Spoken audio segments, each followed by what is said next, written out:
Israel's extensive strikes on Lebanon are a human and humanitarian crisis that risks tipping the region into wider conflict. He has said the danger does exist, that the fire of events that are taking place in Lebanon will expand to the entire region. In fact, in an interview, Iran's new president, Masoud Pezeshkian, has said Israel must not be allowed to turn Lebanon into Gaza. When asked whether Iran will counsel Hezbollah to restrain itself in its response to Israeli strikes, Pezeshkian said Hezbollah is facing a country armed to the teeth and which has access to weapon systems that are far superior to anything else. We must not allow for Lebanon to become another Gaza at the hands of Israel. Hezbollah cannot do that alone. Hezbollah cannot stand alone against a country that is being defended and supported and supplied with weapons by Western countries, European countries and the United States of America. That's what the Iranian president has said. Netanyahu told his security cabinet on Monday that Israel's aim in its military operations in Lebanon is to cut Hezbollah from the war with Hamas. Reports say the Israeli cabinet has agreed to continue to raise the level of military operations every day. Significantly, Israel has not ruled out the possibility of a ground invasion into Lebanon. Jordan's King Abdullah II has affirmed his country's absolute support for Lebanon, its security, sovereignty and the safety of its citizens in the face of Israel's war on it. The king has warned of the danger of Israeli escalation, stressing the need for international efforts to prevent a regional war. He's also said that it all starts with an immediate end to the war on Gaza. He's called on the international community to stand with Lebanon and protect innocent civilians and take immediate and serious measures to end all forms of escalation in the region. Reports say the United States believes that Israel has significantly weakened Hezbollah over the last week, but it is still working frantically behind the scenes to convince Israel not to further escalate or launch a ground incursion into Lebanon. One official has been quoted as saying, "We are the closest we have been to a spiraling regional war since the 7th of October last year." Hezbollah began launching drone and rocket attacks against Israel a day after the latter launched its war against Hamas in Gaza. That sparked months of hostilities across the border, and the conflict escalated last week when Israel carried out attacks that detonated Hezbollah pagers and walkie-talkies. The Pentagon has announced that the U.S. is deploying more troops to the Middle East out of an abundance of caution as tensions continue to rise in the region. The U.S. already has thousands of troops in the region and has positioned assets in the Eastern Mediterranean and Red Sea. UN Secretary General Antonio Guterres has urged Israel and Hezbollah to stop fighting immediately as world leaders prepare to meet for the UN General Assembly. Qatar and Egypt have also condemned the wave of Israeli airstrikes on Lebanon.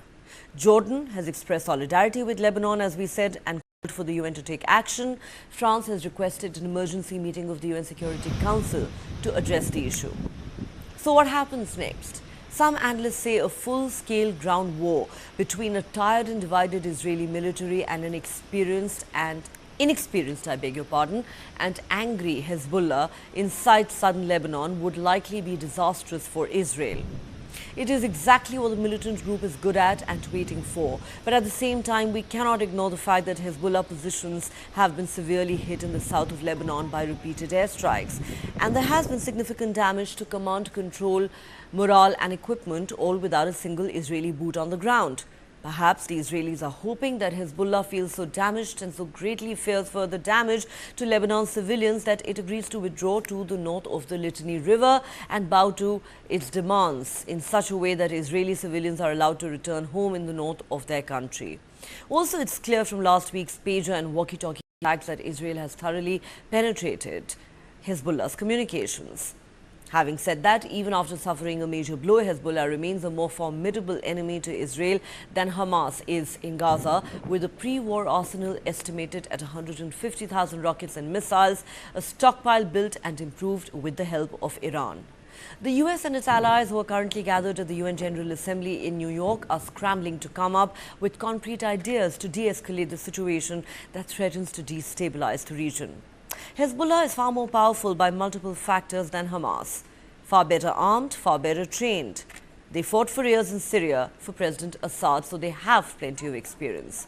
Israel has decided that it wants to change the balance of power on the northern border, and it may be calculating that it can coerce Hezbollah into not firing into Israeli territory by demonstrating that the price of continuing is extremely high and painful for the people of Lebanon. However, that is a risky gamble, and the spectre of a full-scale war between Israel and Lebanon continues to loom, not to mention the widespread fear of a much larger regional conflagration resulting from the latest escalation. Israel's military said it struck over 1,000 Hezbollah targets in Lebanon on Monday, and Lebanese authorities said those same strikes killed 492 people, including 35 children. A Lebanese official said it was the country's deadliest day in decades. Israel's military said it struck Hezbollah targets in Lebanon's south, east, and north, including, quote, launchers, command posts, and terrorist infrastructure. It released this video of what it said were airstrikes on Hezbollah weapons caches. On Monday evening, Israeli Prime Minister Benjamin Netanyahu addressed the Lebanese people in a short video. I have a message for the people of Lebanon. Israel's war is not with you. It's with Hezbollah. For too long, Hezbollah has been using you as human shields. It placed rockets in your living rooms and missiles in your garage. Those rockets and missiles are aimed directly at our cities, directly at our citizens. To defend our people against Hezbollah strikes, we must take out those weapons. Now, starting this morning, the IDF has warned you to get out of harm's way. I urge you, take this warning seriously. Reuters could not independently verify Netanyahu's assertion that Hezbollah has hidden weapons in houses, but Hezbollah has said it does not place military infrastructure near civilians. Traffic slowed to a crawl on Monday along roads leading out of the city of Sidon as families from South Lebanon fled the bombing. Strikes, warplanes, destruction. No one is left here. Everyone has fled. We took our belongings and left. Reuters spoke to several families that were headed north to Beirut. They did not know where they would stay or when it would be safe to return. On Monday evening, Israel launched a strike on Beirut's southern suburbs aimed at Hezbollah leader Ali Karaki, the head of the group's southern front. Hezbollah later said he was safe and had moved to a secure location. However, the armed wing of Hamas said its field commander in southern Lebanon was killed in an Israeli airstrike. In response to Monday's airstrikes, Hezbollah said it had launched dozens of missiles at a military base in northern Israel. Israel's military said sirens warning of Hezbollah rocket fire sounded across the region, including in the port city of Haifa. This video taken by bystanders show what appeared to be interceptions of Hezbollah rockets there. Monday marks the heaviest cross-border exchanges of fire between Israel and Hezbollah since hostilities flared in October last year. The fighting has raised fears that the U.S., Israel's close ally, and Iran will be dragged into a wider war. A senior U.S. official said the United States does not support a cross-border escalation between Israel and Hezbollah. They added that Washington was going to discuss, quote, concrete ideas with allies and partners to prevent the war from broadening. Up until this moment, the Ministry of Health has recorded 558 martyrs, amongst them 50 children and 94 women. And this honestly contradicts all the lies that the Israeli enemy has said, that they target militants and other talk. In all honesty, and unfortunately, we are seeing that the majority of, if not all, that have fallen due to the attacks that took place yesterday are from residents who were in their homes. Of the wounded, there are 1,835 wounded. The number of hospitals that took part in receiving the wounded yesterday were 54 hospitals. What must be noted is that yesterday, of the martyrs that fell, there were 4 martyrs from the Al-Risala Scouts, the Islamic Risala Scout Association, paramedics, and 14 ambulances or fire engines that were targeted. And 16 members of the ambulance service and firefighters were wounded, and the Ainata ambulance center was targeted and another center as well. Additionally, today, the Bent Jibil governmental hospital was targeted, and this is further proof of the savagery of the Israeli enemy and its attacks, not just on our honorable people, but also the medical institutions and health centers.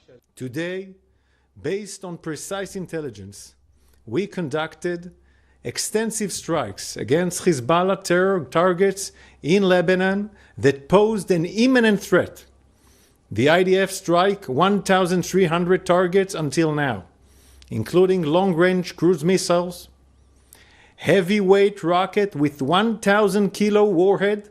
This is the same type of rocket that was used in the Majd al-Shams attack that killed 12 innocent children. We also struck a short and medium-range rockets and UAVs, all capable of attacking deep inside Israeli territory and causing major damage to civilian towns and cities.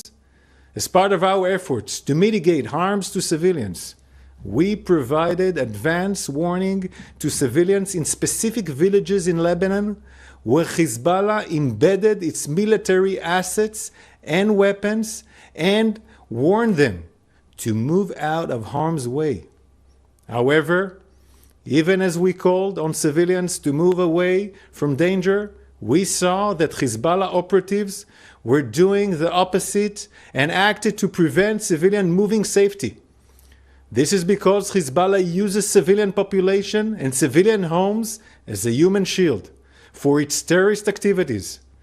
Today we exposed this strategy, showing how Hezbollah uses civilian homes as a cover for their deadly weapons.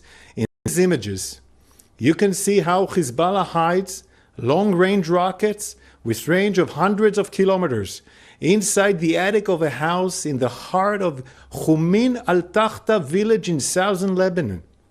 I have a message for the people of Lebanon. Israel's war is not with you.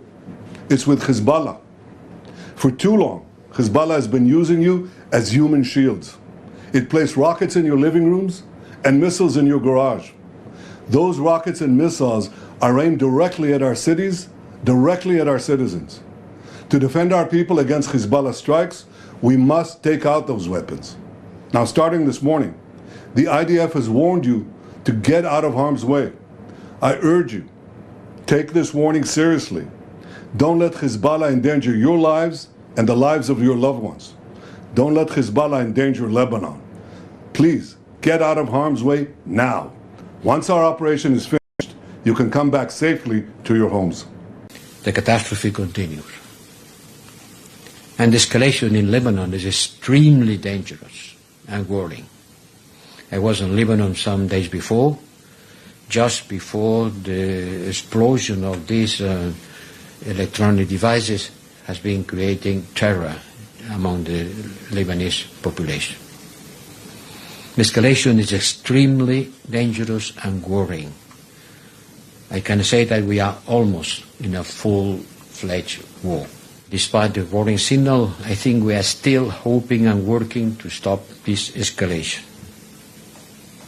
But the worst scenario, I have to say it, is materializing. The worst expectations are becoming reality. And we need peace in the Middle East, because the ongoing escalation is a danger for the whole region. The path towards peace starts with a single step: ceasefire in Gaza. Ceasefire in Gaza and the implementation of the United Nations Security Council Resolution 1701. All right, let's introduce our guest. Joining me on Global Lens tonight is Ambassador Bhaswati Mukherjee, former Indian diplomat. Colonel Rajiv Agrawal, Defence and West Asia expert, is also with us. And in a moment, we are hoping to be joined by our Israeli guest, Itai Melchior, former executive at the Israeli National Security Council. He's a Middle East expert as well. All right, Colonel Rajiv Agrawal, let me begin with you. Now, there is no doubt that the kind of escalation that we've seen in the conflict between Israel and Lebanon, Hezbollah, I beg your pardon, in the last 2 days has brought Lebanon's deadliest days in decades. They are still counting their dead. The bombardment hasn't stopped. And in fact, Israel is indicating that it is going to move into the next phase of the conflict very soon, that the military operations will keep intensifying with every passing day. In fact, Israel has not even ruled out a ground invasion of Lebanon. How much worse do you believe it is likely to get before things stabilize? Do you believe that with all the attacks that is carried out in the last 1 week alone, Israel has in a sense tasted blood with Hezbollah, with the latter being on the back foot currently? Thank you, Neha. Thank you for having me on the show. And I must say that the events of last week, starting from not 17th but 16th of September, have been very unprecedented, and they have upped the ante as far as the northern border of Israel was concerned to a level where anything is possible right now. We are talking about the imminent war between Israel and Hezbollah, which might break out once these airstrikes, kind of soften the target, as we call it in the military parlance. But this is not going to end soon. Hezbollah has been hurt. Their senior leaders have been assassinated. Their command and communication network has been severely damaged. So it will take time to regroup and, relaunch its war strategy in toto. But it is not out of the game. And so if Israel thinks that the airstrikes over the last 2 days, which have, terrorized more the civilians in Lebanon than the Hezbollah cadres, who always expect this kind of thing to happen, then there is more things to happen. And why I say this is that despite the pager attacks, despite the walkie-talkies, despite the assassination of Ibrahim, their Radwan Force commander, and despite the 2 days of airstrike, Hezbollah has not stopped conducting its rocket attacks. Even yesterday and today, they have conducted almost 100 rocket attacks. And now their rocket attacks are reaching deeper into Israel. They are targeting and reaching Haifa. They are targeting reaching the outskirts of Haifa and Tel Aviv and parts of West Bank. Number of military targets have been, found in Israel, where Hezbollah rockets have landed. So this is, I think, just the start of something really more punitive, which is going to happen in next few weeks. All right, and as we speak, Israel has claimed to have killed another senior Hezbollah commander in a targeted strike on Beirut. Okay, let me take this to Ambassador Mukherjee. Ambassador Mukherjee, Netanyahu says that Israel's primary aim in its military operations in Lebanon is to cut Hezbollah from the war with Hamas in Gaza. The Iranian president, meanwhile, has warned Israel of very serious and dangerous consequences. He's also said in an interview, we must not allow for Lebanon to become another Gaza at the hands of Israel. Is it your view that Israel has made up its mind about going all out to cut Hezbollah down to size, even if that means launching a ground invasion of Lebanon? In the first instance, it is also important to recall, Neha, that the Iranian president, as he said, that Israel is trying to drag Iran into the war. It's a very important statement. In other words, Iran does not want to be dragged into the war. It wants to fight through its proxies. But if its proxies get badly damaged, then its reputation suffers, then it inexorably gets dragged into a full-fledged conflict, which will then engulf the entire region, and which will also threaten oil supplies, the world economy, and it could actually lead to a full-fledged major war right on the outskirts of Europe, which already has storm clouds on the other side, which is why Mr. Borrell said that he was very worried about what's happening here. Now, the issue is that when you take out military targets, but you have such huge civilian casualties in a country that has gone through a very bitter civil war and has somehow managed to stabilize, so that for some time now, citizens in Lebanon have got used to a normal, peaceful existence, which did not exist 25 years ago. Now the kind of offenses which Israel has undertaken in order to separate the help which was being given allegedly by Hezbollah to Hamas has resulted in a large number of civilian casualties, and Netanyahu telling citizens in that part of Lebanon to leave and flee. Very similar to what he told Palestinians in the Gaza Strip. But unfortunately, Lebanon is a sovereign country. The Israeli Prime Minister does not have the right to order the civilians of another country to flee, saying that he is going to come in and he is going to take out the military commanders, etc. Because where are these civilians going to go? It's the same problem he is creating in Lebanon, which he has created in Gaza Strip. But more than that, I would say that the method of warfare using the pagers, the mobile phones, etc., has huge implications for global security, particularly on flights, civilian flights, for the first time since 9/11. Because now everybody is talking about whether laptops and mobile phones will be allowed, or will passengers be forced to leave their laptops and mobile phones behind at home and travel without it, or dismantle their mobile phones, which means huge queues. Every mobile phone will be dismantled, the battery will be taken off before they can board a flight. So what has happened is that today it has happened to Hezbollah, but tomorrow it can happen to any country, including in our own country, Neha. It can be used by jihadis in our own country against our vulnerable civilian populations. So what Mr. Netanyahu must understand is that he has unleashed a kind of warfare which has terrorized the entire global population, because its implications are so vast that today the target is Hezbollah, tomorrow it could be Israel, or it could be United States, or it could be India, or it could be any other country. He has actually demonstrated to jihadis worldwide a very interesting formulation for terrorizing civilian populations and also bringing down civilian aircraft. Therefore, I would say that it is imperative. I do agree with Mr. Borrell.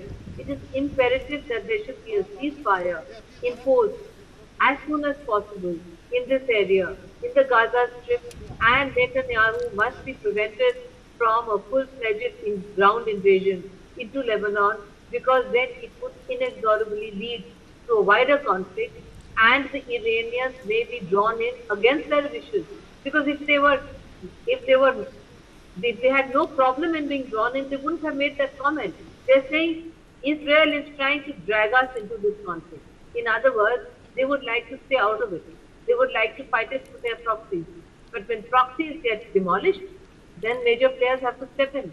So it is, I would agree, an extremely dangerous situation. And it is imperative that the Americans intervene as soon as possible, because only the Americans can stop what is happening and force a ceasefire in Gaza, Right. and stop a ground in Lebanon. Neha. You're right. The trouble is that for a very long time, many of us have said it's only the Americans who can do it. But, you know, the Gaza war has gone on for 11 months now. The Americans have failed to broker a ceasefire deal between Israel and Hamas. And even as that war rages, we have this new situation on our hands in the Middle East, with the conflict intensifying now between Israel and Lebanon, and the entire region staring at a very dangerous situation. And I agree with you, ma'am, that by weaponizing pagers and walkie-talkies, electronic devices and everyday gadgets, well, Israel has set a very dangerous precedent indeed for the entire world, and perhaps given the wrong kind of inspiration to terror outfits around the globe. Okay, our friend from Israel, Itai Melchior, also is with us on Global Lens. I need to take a quick break here on the show. We'll go across to Itai in just a moment.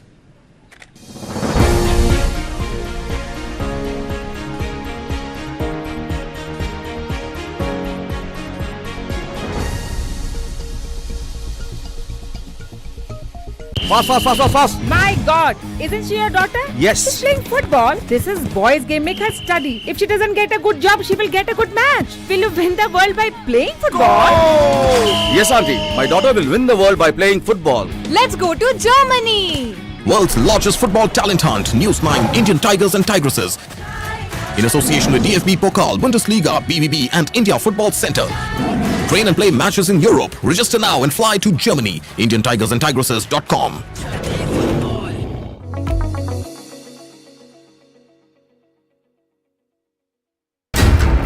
How do you fulfill that promise? Because ultimately expectations have to be met. If you look at the political landscape, is it really changing for women? And what is the inability of the forces that dead bodies surface but not the living people?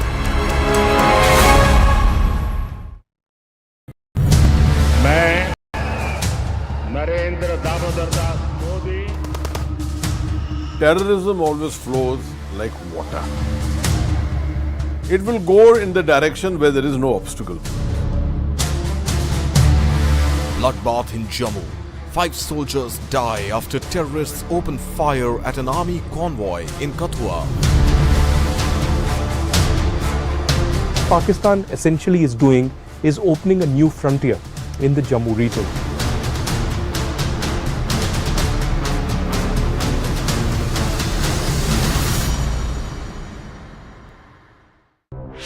This and more. Streaming on News9 Plus. News is now content. Subscribe and get free vouchers.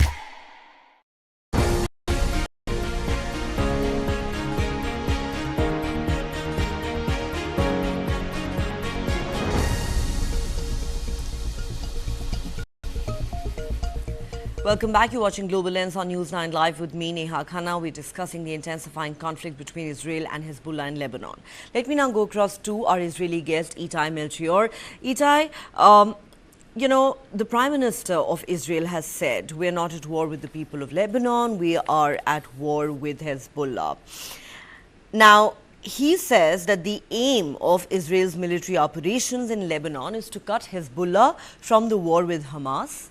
And reports suggest that the Israeli cabinet has agreed to continue to raise the level of military operations in Lebanon every day. And significantly, the possibility of a ground invasion into Lebanon has not been ruled out.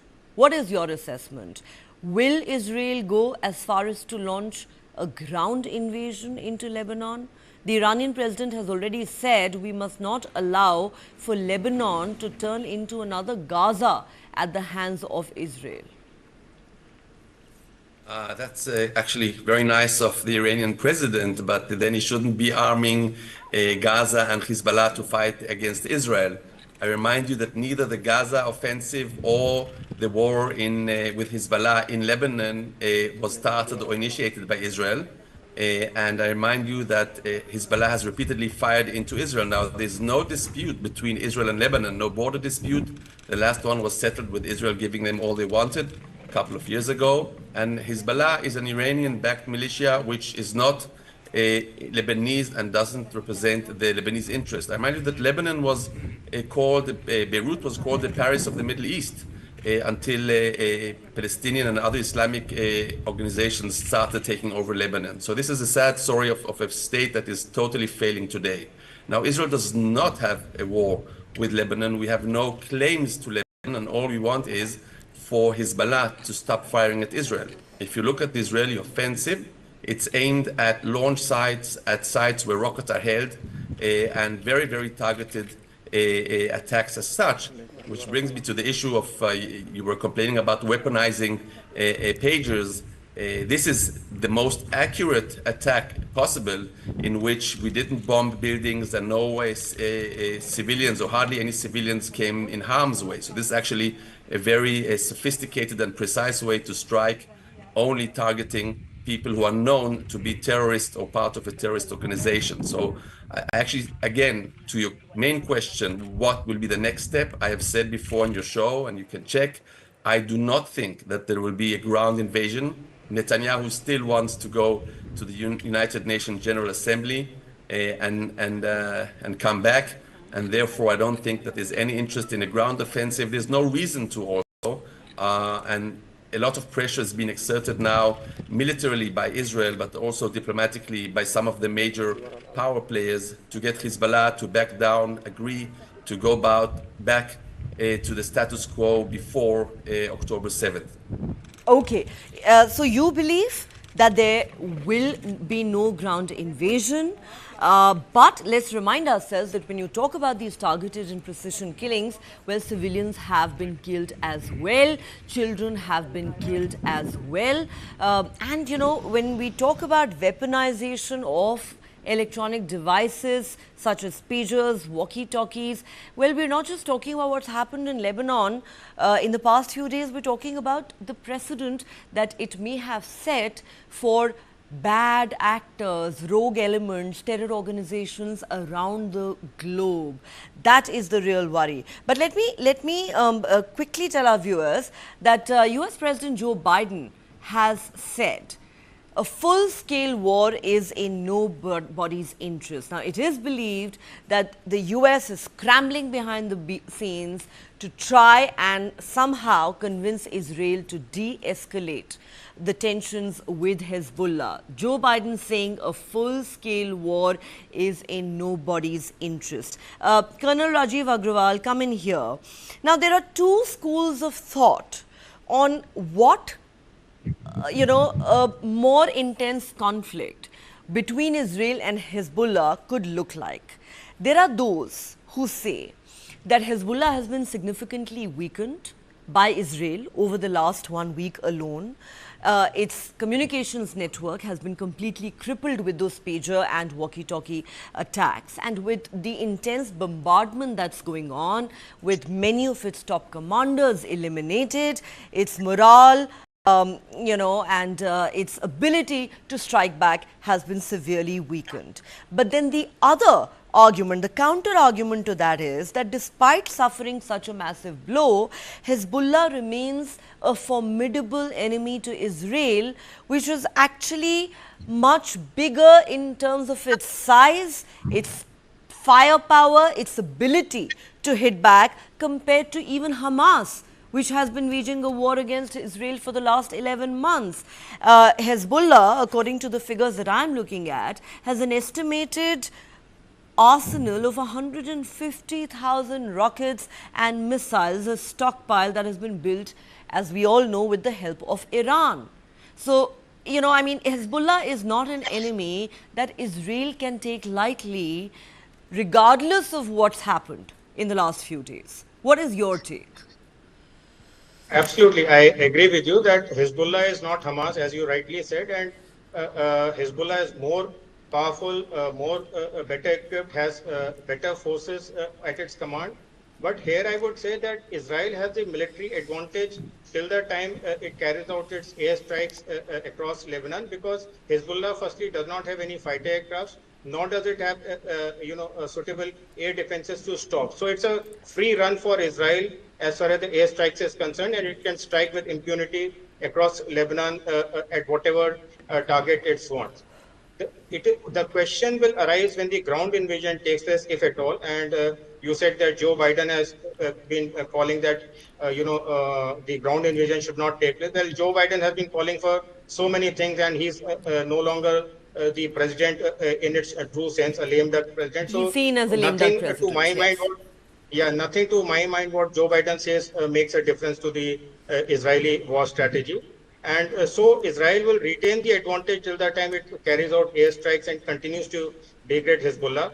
But as I said in the first part of the show, it is not feasible to my thinking that Hezbollah can be degraded to an extent that it will not have the ability to strike back at Israel with rockets and missiles that it has, because Israel also knows, and we have seen a lot of footage, video footage, satellite footage, wherein Hezbollah itself has shown that much of its arsenal and rockets and everything is so kept deep into the bunkers, underground shelters, where it is not possible for airstrikes to reach. So Hezbollah is too sophisticated, too powerful to be completely degraded by Israeli airstrikes. And here I would like to also say one thing regarding the Israel's war strategy. By June or July, we saw that Israel's operations in Gaza were winding up. And so the next target was the West Bank. So on 27th of August, a deliberate military operation was launched into West Bank. And it has been going on, whether it is Jenin camp, whether it is Ramallah, where the Al Jazeera was ousted and closed down a few days back. And now, when Israel thought that, West Bank and Gaza both are well contained and, in a position where that kind of threat is not going to come from them, that is the time it has decided to revise its war strategy and tackle the only threat left, that is Hezbollah on its northern borders. Well, you have Galan, the the defense minister, is on record as saying that the center of gravity is moving north. So there has, there have been enough indications that Israel had decided to shift its focus, in a sense, from Gaza to Lebanon. But since we're running out of time, I want to take closing comments from the other two guests. Ambassador Mukherjee, I just don't understand the role of the Americans here. While we all know that America is the most important ally that Israel has, particularly in this ongoing conflict. But, fact of the matter is that it's been 11 months and the United States has really not been able to achieve much apart from issuing statements and, making all the right noises and uttering platitudes about how the lives of Palestinians in Gaza really matter and we must have a ceasefire at the earliest. Apart from the fact that Joe Biden is now a lame duck president, either Netanyahu is simply not interested in what the United States has to say, or the US has just been paying lip service to the cause of the Palestinians. Which of the two is it, according to you? Because they frankly managed to achieve nothing in terms of restoration of peace. Could you please unmute yourself, ma'am? I think the most important factor is the fact that Netanyahu has taken full advantage of the fact that the Americans are in the middle of a highly polarized election campaign, and the Jewish American lobby plays a very important role in funding both parties. On top of that, as my co-panelist pointed out, and I agree with him, Joe Biden is a complete and total lame duck president. So he has no authority left anymore. So I think the Israelis must have decided that until the elections are over and a new president is installed, they actually have a free hand in doing what they want to do, because they know that the Americans are in no position to be able to pressure them beyond the point, because it has implications on domestic constituencies, particularly in swing states, which can go either way. So actually, the situation, the domestic politics of the United States is very much in Netanyahu's favor. He has a free hand till the end of January to do what he likes. On the other hand, I would agree with our Israeli guests that a full-scale ground invasion may not be in Israel's middle or long-term interest, because Lebanon is a full-fledged country which actually has no border dispute with Israel, and going into Lebanon in this manner, in a full-fledged ground invasion, while they have not yet finished off Hamas, will expose the Israeli armed forces to too much of pressure and may cause casualties among the Israeli forces, which may not be acceptable to the Israeli population at a time when Netanyahu has not been able to get back all the hostages. So it also has implications for domestic politics in Israel, which is why I would tend to agree with our Israeli guests that beyond a point, they will not risk a ground operation. Okay. But on the other hand, the situation is so volatile, Neha, that you and I cannot sit here and really predict 100% what we are saying is correct or not, because it can go any way over the next 1 week. The next 1 week is very crucial in that context. You're right. The next 1 week is crucial, and let's not forget the Middle East is currently a tinderbox as we speak. Itai Melchior, wrap this up for us. Netanyahu is in no mood to listen to a lame duck president that Joe Biden is now. Do you believe he might listen to Trump or Kamala Harris, whoever is elected to the White House next? Also, you don't see a ground invasion coming, but do you believe the Iranians may get involved at any point? Directly involved, I mean. So I don't think they will. There are threats from the Houthi arm of Iran, who have already assembled some troops in Iraq and Syria. They might enter the fray besides firing missiles and drones. Ground invasion, I just want to put a small asterisk. I don't think it'll happen unless a big miscalculation happens on one of the sides.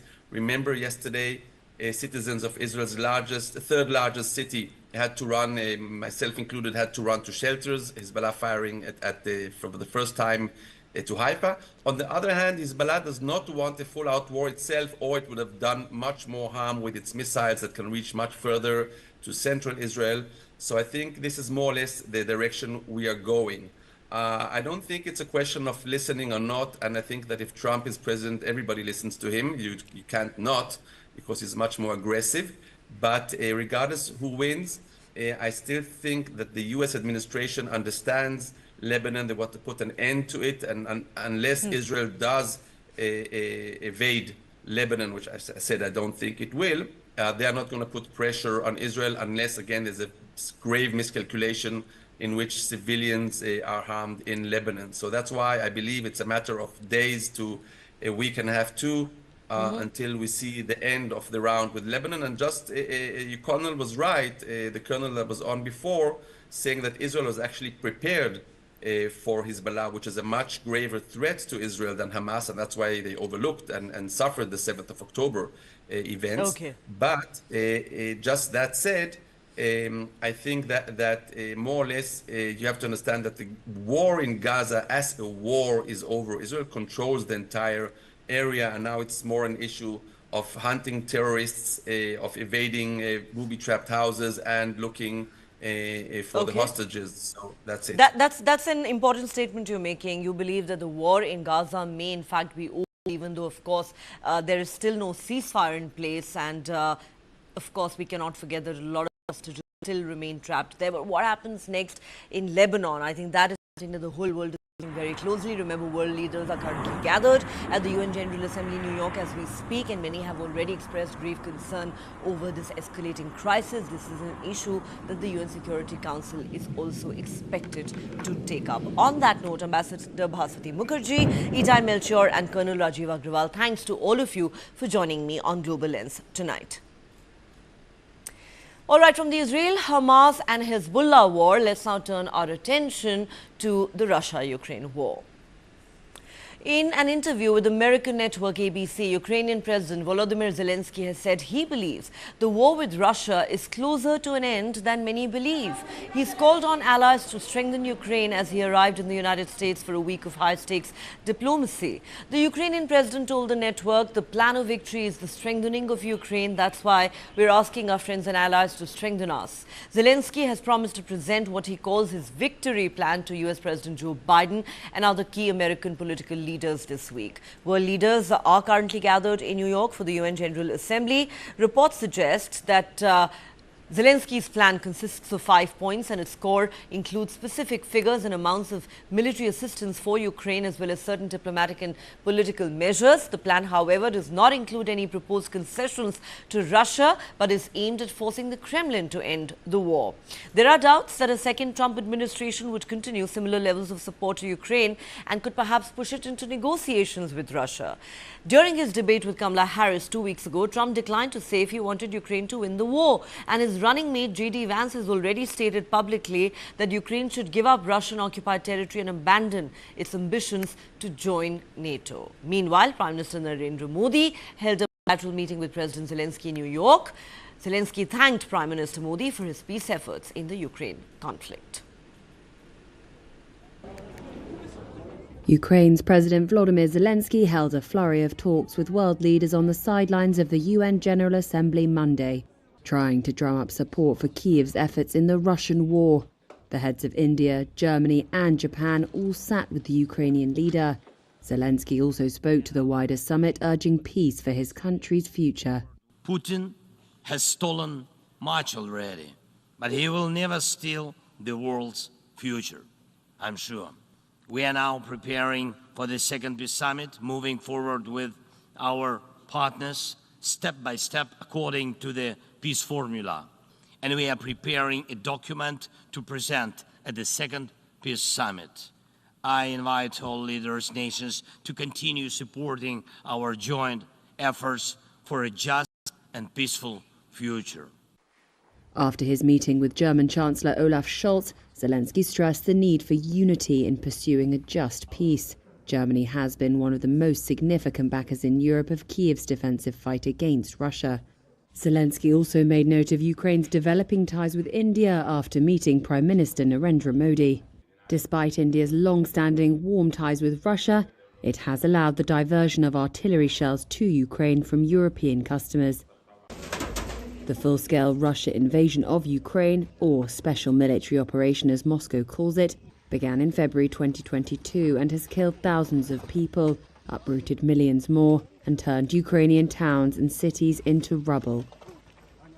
Following the UN sessions, Zelensky will travel to Washington to present his victory plan and influence White House policy on the war, which includes Kiev's long-stated request to use long-range missiles on targets inside Russia. Zelensky says the plan is for whoever ends up in the White House after November. On Monday, Republican presidential candidate Donald Trump, who said in a debate that he will end the war within days if elected, claimed without evidence that Zelensky wanted the Democrats to win in November.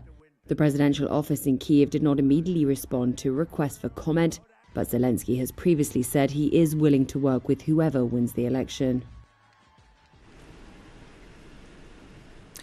Days ahead of his visit to Brussels, survivors of sexual abuse in Belgium have called on Pope Francis to take stronger action against perpetrators and push for deeper reforms in the Catholic Church. Belgium, like many countries, has uncovered cases of clerical sexual abuse. In March this year, the Pope expelled from priesthood a former Belgian bishop who admitted to sexually abusing two nephews. More than 700 complaints and reports of abuse involving the church have been made in Belgium since 2012. 78-year-old Jean-Marc Turine flips through childhood photos in his Brussels home. It brings back memories of sexual abuse that took place at the Catholic school he attended as a child, St. Michel College. It's hard to imagine, but it's no small rape like that. No, it's systematic.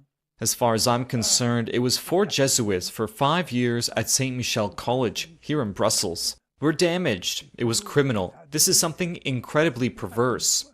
Turine wrote about his abuse in his book Reverend Fathers, and is part of a group of sexual abuse survivors in Belgium who have called on Pope Francis to take stronger action against predators and push for deeper reforms in the Catholic Church.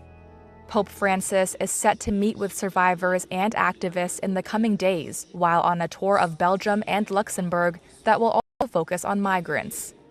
Catholic clergy abuse scandals have emerged in countries across the world in recent decades.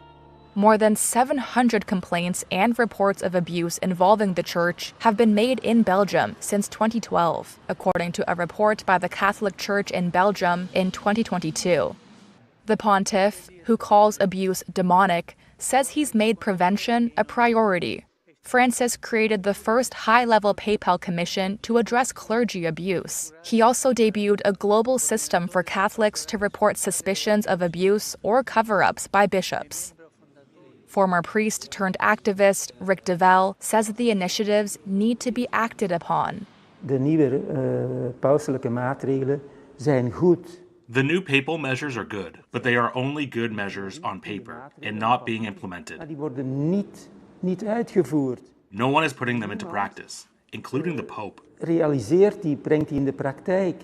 Dus ook de paus niet.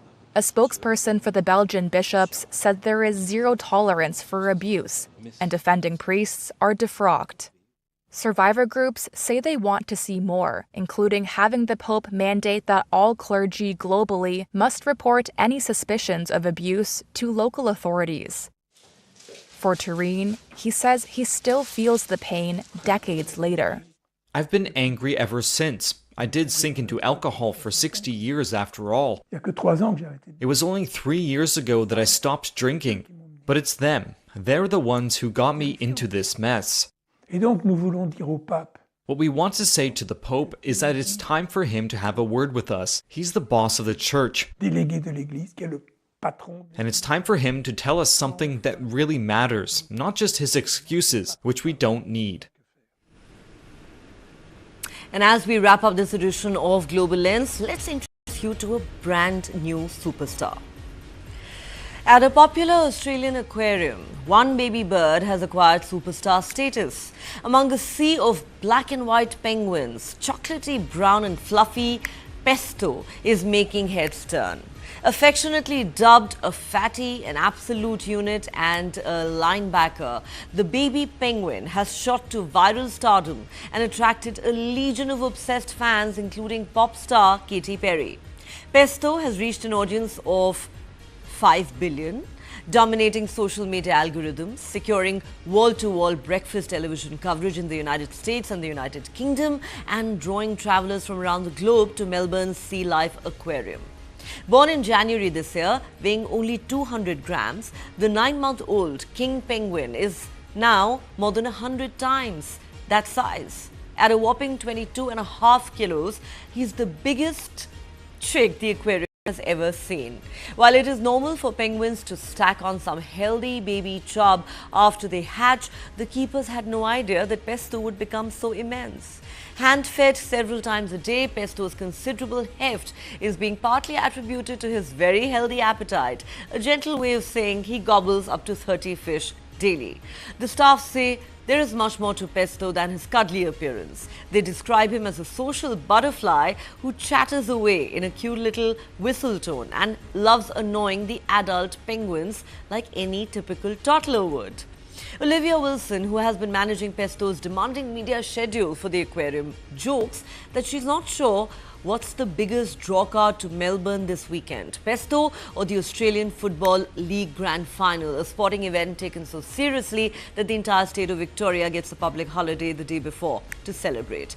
By Wilson's metrics, Pesto has reached an audience of about 5 billion worldwide and appears to have dethroned Mu Deng, Thailand's adorably erratic baby pygmy hippo, as the internet's favorite animal.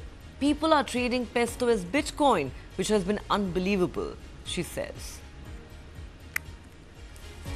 Well, quite a story that. With that, it's a wrap on the show. Thanks so much for watching. Do join us again at the same time tomorrow.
from Payal Nath, the CEO and Director of Kadam Heart.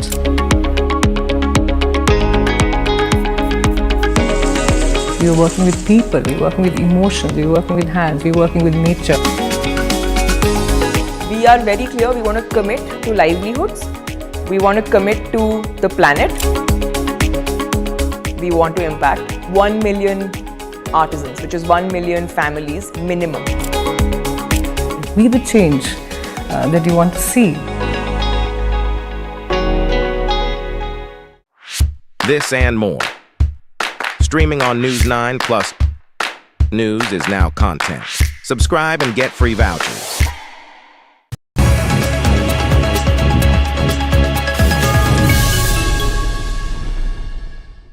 Hello and welcome to the News9 Plus show on the world's first news and current affairs OTT platform, News9 Plus. I'm Aditya Raj Kaul. Here are the top headlines today. The Karnataka High Court has rejected the petition from Chief Minister Siddaramaiah that challenged Governor Thawarchand Gehlot's approval to prosecute him in the Mysuru Urban Development Authority scam case. The Karnataka Chief Minister is likely to move the Supreme Court against the ruling. The Supreme Court began hearing a batch of petitions seeking the criminalization of marital rape on September 24th. A bench of Chief Justice D.Y. Chandrachud and Justice J.B. Pardiwala will decide on the legality of immunity granted to husbands from the prosecution.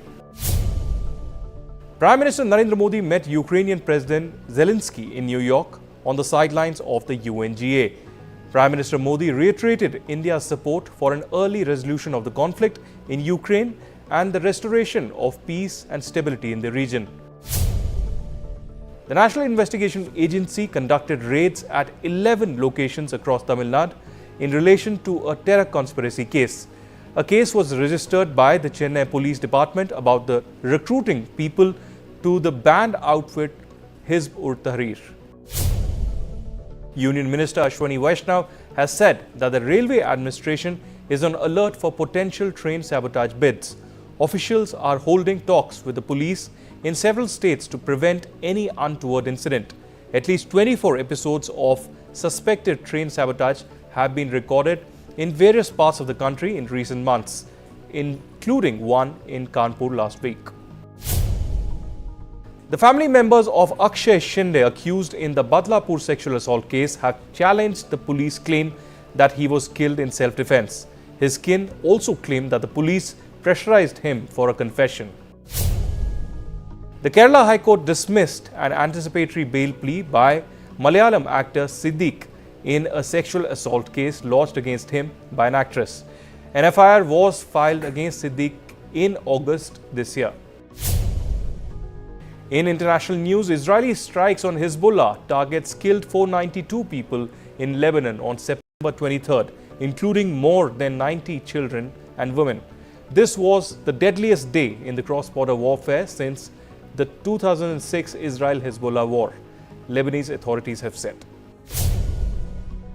Elon Musk lavished effusive praise on Italian Prime Minister Giorgia Meloni at an awards ceremony in New York. It is the latest sign of coziness between a billionaire trying to get Donald Trump elected and a European leader at odds with her group of 7 allies. Musk said it was an honor to present the accolade to someone who is even more beautiful on the inside than she was on the outside. Prime Minister Narendra Modi met US President Joe Biden and attended the Quad Leaders Summit in the Wilmington, Delaware on Saturday as part of his 3-day visit to the United States, underlining that the Quad leaders are meeting at a time when the world is surrounded by conflicts and tension. Prime Minister Narendra Modi said that the grouping was not against anybody. This is seen as aimed at China's aggressive behavior in the Indo-Pacific. With an eye on China, the joint statement said, "As leaders, we are steadfast in our conviction that international law, including respect for sovereignty and territorial integrity and the maintenance of peace, safety, security and stability in the maritime domain, underpin the sustainability, development and prosperity on the Indo-Pacific. We emphasize the importance of adherence to international law, particularly as reflected in the United Nations Convention on the Law of the Sea, to address challenges to the global maritime rules-based order, including with respect to maritime claims. We are seriously concerned about the situation